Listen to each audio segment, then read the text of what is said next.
Why is it called Babylonian? Its name is derived from a word which means door of God in Akkadian.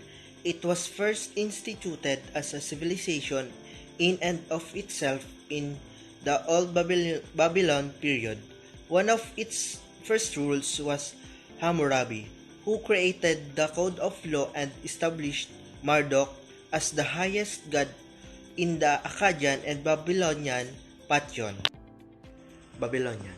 The Babylonians used the innovation of the Sumerians, added to them, and built an empire that gave the world, among other things, codified laws, a tower that soared above the earth, and one of the 7 wonders of the world.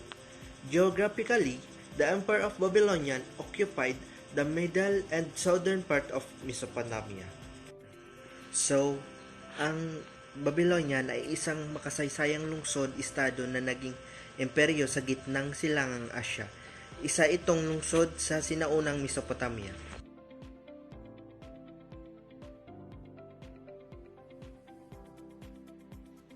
Who is the first Babylon god?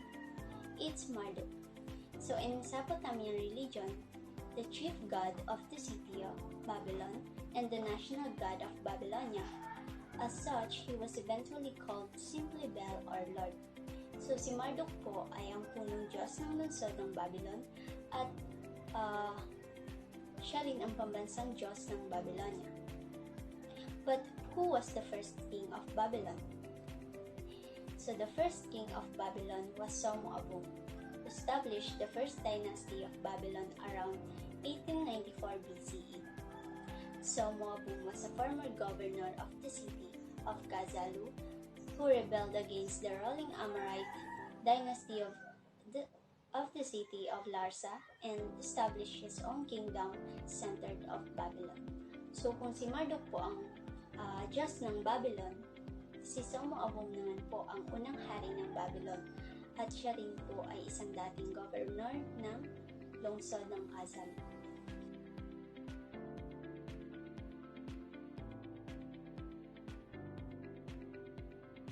What did Babylonians build? Babylon was the capital of the Babylonian and Neo-Babylonian empires. It was a sprawling, heavily populated city with enormous walls in multiple places and temples. Famous structures and artifacts include Temple of Marduk, the Star Gate, and stele upon which Hammurabi's codes was written. Ang mga taon sa panahon at pagkatapos ng pag-aari ni Hammurabi, kilala bilang unang impyerno ang mga pinuno ng Babylonian, ay nagtayo ng mga templo, mga kalsada at isang malawak na sistema ng kanal. Nag-codify din sila ng batas. Thank you.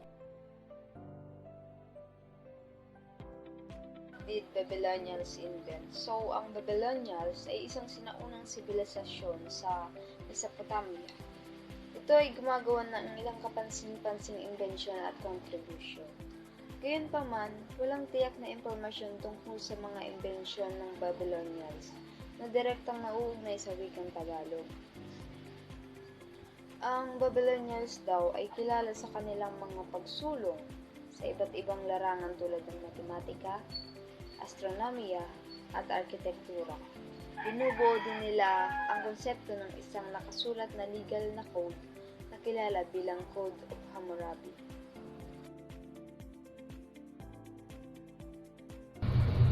There are famous art in Babylon. First, Star Gates. Second, Hanging Gardens. And lastly, Code of Hammurabi. The Star Gates, Hanging Gardens, and Code of Hammurabi stele are all great examples of artistic beauty of Babylonian kingdom. Each reflects a desire to represent law, beauty, and social advancement. Ito yung mga isa sa mga pinagmamalaki ng Babylon at napakagandang art na mayroong mga kahulugan.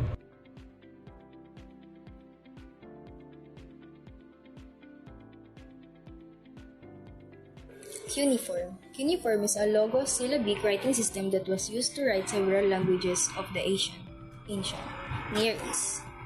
The script was in active use from the early Bronze Age until the beginning of the Common Era. Cuneiform scripts are marked by name for the characteristic wedge-shaped impression. Latin cuneus, which formed their signs. Cuneiform is the earliest known writing system and was originally developed to write the Sumerian language of southern Mesopotamia. Modern era.